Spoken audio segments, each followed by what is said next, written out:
आप सही भक्तों को राधे राधे। तो आज हम सही भक्तों के लिए इस वीडियो के माध्यम से, इस चैनल के माध्यम से एक ऐसा महाप्रयोग बताने वाले, यदि आप राजा की तरह अपना जीवन व्यतीत करना चाहते हैं, आप बड़े बड़े अमीर सेठ साहूकारों के साथ अपना नाम जोड़ना चाहते हैं, आप धनवान बनना चाहते हैं, आप चाहते हैं शीघ्र ही आप पैसे वाले हो जाएं, करोड़पति अरबपति हो जाएं,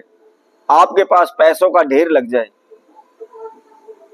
कभी भी आपके किसी भी कारोबार व्यापार में हानि ना हो, कभी भी कोई भी आपको अपमानित ना करे, कोई भी शत्रु दुश्मन आपको तंग ना करे, आप दिन प्रतिदिन उन्नति करने लगे, आगे की ओर बढ़ने लगे, आपके ऊपर किसी प्रकार का कोई कर्जा ना रहे,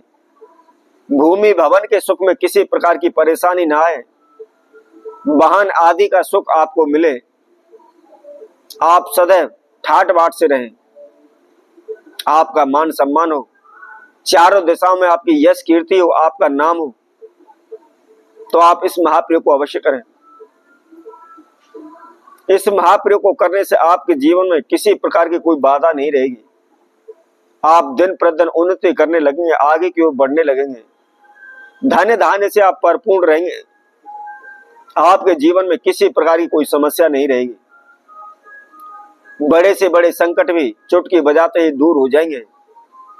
बड़ी से बड़ी समस्याएं तुरंत ही हल हो जाएंगी,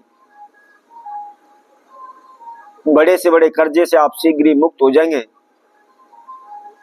आप धन धान्य से परिपूर्ण रहेंगे, दिन प्रतिदिन उन्नति करने लगेंगे, आगे की ओर बढ़ने लगेंगे, आपकी यश कीर्ति चारों दिशाओं में फैलने लगेगी, आप शीघ्र ही बड़े बड़े सेठ साहूकारों के साथ जुड़ जाएंगे, आपका नाम बड़े ही आदर के साथ, बड़े ही मान सम्मान के लिए साथ लिया जाने लगेगा,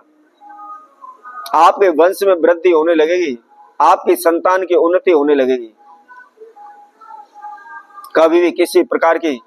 कोई भी समस्या आपके जीवन में नहीं आएगी, कोई भी अनहोनी घटना आपके जीवन में नहीं होगी। तो कौन सा वह उपाय किस समय पर करना है, क्या इसकी विधि है, इसकी जानकारी के लिए आप हमारी इस वीडियो को संपूर्ण सुने, आखिर तक हमारे साथ जुड़े रहें। और जिस किसी भक्तजन ने हमारे चैनल को अभी सब्सक्राइब नहीं किया वह सब्सक्राइब करें, लाइक करें, कमेंट बॉक्स में जाकर के राधे राधे अवश्य लिखें। जैसा कि आप सभी जानते हैं, जब हमारे जीवन में समस्याएं आने लगते हैं तो हम मंदिरों में तीर्थों में भागने लगते हैं। जब सुख का समय होता है, हमारा कारोबार व्यापार अच्छा चलता है, हमारे धन धान्य से परिपूर्ण रहते हैं, तब तक हमें परमात्मा याद नहीं आता, हम अच्छे कार्य करते चले जाते हैं और उसका श्रेय अपने आप को देते चले जाते हैं। मैंने यह अच्छा कार्य कर दिया, मैंने वह कार्य किया है, मैं यह करने जा रहा हूं, सारा श्रेय सारा फल अपने आप को देते चले जाते हैं। परंतु जब बुरा होता है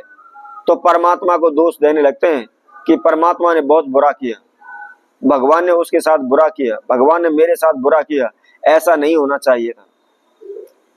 जब बुरा समय आता है तभी सभी को भगवान याद आता है। जब हमारे जीवन में कुछ ना कुछ समस्या आने लगती हैं,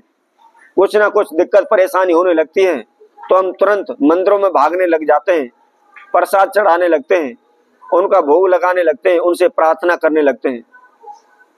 ज्योतिषियों के पास भागने लगते हैं, ब्राह्मणों के पास भागने लगते हैं, भगतसियानों के पास जाने लगते हैं,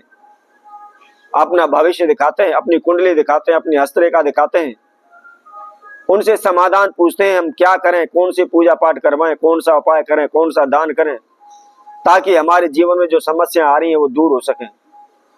मैं कर्जे से मुक्त हो सकूं, हम धन धान्य से परिपूर्ण रहें, हमारे शत्रु दुश्मनों का नाश हो जाए। अनेकों प्रकार की समस्याएं मनोकामनाओं के लिए वे इधर उधर भागने लग जाते हैं। जब उनको कोई भी रास्ता नहीं मिल पाता है, उपाय करने के बावजूद भी, ओने टोटके करने के बावजूद भी उनका कोई भी समाधान नहीं निकल पाता, तो वह परेशान हो उठते हैं, उनका मानसिक संतुलन बिगड़ने लगता है, जिसकी वजह से आपसी कलह बढ़ जाता है, घर में झगड़े बढ़ जाते हैं, तनाव रहने लग जाता है, कोई भी एक दूसरे की बात मानने को सुनने तक को राजी नहीं होता, दर दर की ठोकरें खाने पर मजबूर हो जाते हैं,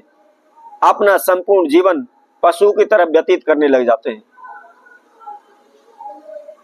घर पर रहते हैं तो झगड़े रहते हैं, तनाव रहते हैं, मन नहीं लगता, बाहर जाते हैं तो लोग बाग उनको अपमानित करते हैं, धुतकारते हैं। तो ऐसे में आपको क्या करना है, आपने सोमवार की सुबह उठ करके, सूर्य उदय से पहले उठ करके नहा धो करके स्वच्छ वस्त्र, धुले हुए वस्त्र धारण करने हैं। और उसके बाद आपको क्या करना है, किसी भी पात्र में आप थोड़ा सा कच्चा दूध ले लें, उसके अंदर थोड़ी सी आप मिश्री के दाने डाल लें या चीनी डाल लें या शक्कर डाल लें, कुछ भी थोड़ा सा मीठा उसके अंदर डाल लें। अब उसके बाद आपका जहां भी आपने घर में पूजा रूम मंदिर बनाया हुआ है, वहां आसन बिछा करके आप दक्षिण की ओर मुख करके आप बैठ जाएं और जो भी दूध आपने उसके अंदर रखा हुआ है उसको अपने समक्ष रख लें। उसके बाद थोड़ी सी आप पीली राई लें, पीली सरसों लें और अपने सीधे हाथ की मुट्ठी में बंद कर लें। मुट्ठी में बंद करने के बाद हम आपको एक मंत्र बताते हैं, उस मंत्र का आपने जाप करना है। और जाप करने से पहले आप ध्यान रखें, जैसा कि हमने आप सभी को पहले भी बताया था, आप कोई भी पूजा पाठ करते हैं, कोई भी उपाय करते हैं, कोई भी हवन यज्ञ अनुष्ठान करते हैं, तो सर्वप्रथम उसमें संकल्प अवश्य करना चाहिए। अपने नाम एवं गोत्र का उच्चारण करते हुए, उस परमपिता परमात्मा का ध्यान करते हुए, अपने इष्ट देव कुलदेव का ध्यान करते हुए उनसे विनती करें कि हे प्रभु, मेरे जीवन में इस प्रकार की समस्याएं चल रही हैं, इस प्रकार की बाधाएं आ रही, आप इनको शीघ्र दूर करें, हमारी रक्षा करें। इस तरह प्रार्थना करने के बाद फिर आप उस जाप को करें। मंत्र हम आपको बताते हैं, इसका आपने 108 बार जाप करना है। यदि मंत्र आपको याद नहीं होता है, भूल जाते हैं, तो आप किसी भी कागज पर लिख लें, कागज पर लिख करके भी उसको बोलते हुए आप जाप कर सकते हैं। ओम देवताभ्य पितृवश्य महायोगच एव च नमः स्वाहा सुधा नित्येव नमो नमः। इस मंत्र का आपने 108 बार जाप करना है। और जाप जब पूरा हो जाता है, जाप पूरा होने के बाद जो भी आपने कच्चा दूध लिया हुआ है उसको लेकर पे आप किसी भी तीर्थ में मंदिर में चले जाएं और जहां भी पीपल का वृक्ष है, ओम पितृदेवाय नमः का जाप करते हुए उस जल को आप पीपल में चढ़ा दें। चढ़ाने के बाद 3 फेरी लगाएं। 3 फेरी लगाने के बाद जहां भी आपने दूध चढ़ाया हुआ है वहां से थोड़ी सी मिट्टी लें और अपने मस्तक पर, अपने कंठ पर उसका तिलक करें। अपने इष्ट देव कुलदेव का ध्यान करें, अपने पूर्वज एवं पितरों का ध्यान करें और उनकी जो भी समस्या है आप उसके लिए विनती करें। आप निरंतर प्रतिदिन इस उपाय को करते चले जाते हैं तो आप एक राजा की तरह अपना जीवन व्यतीत करने लगेंगे। आपके जीवन में कभी किसी प्रकार की कोई कमी नहीं रहेगी। तो इसी तरह आपसे भक्तों के लिए और नए उपाय के साथ, नई वीडियो के साथ आप सभी के साथ उपस्थित होंगे। तब तक के लिए सभी भक्तों को राधे राधे।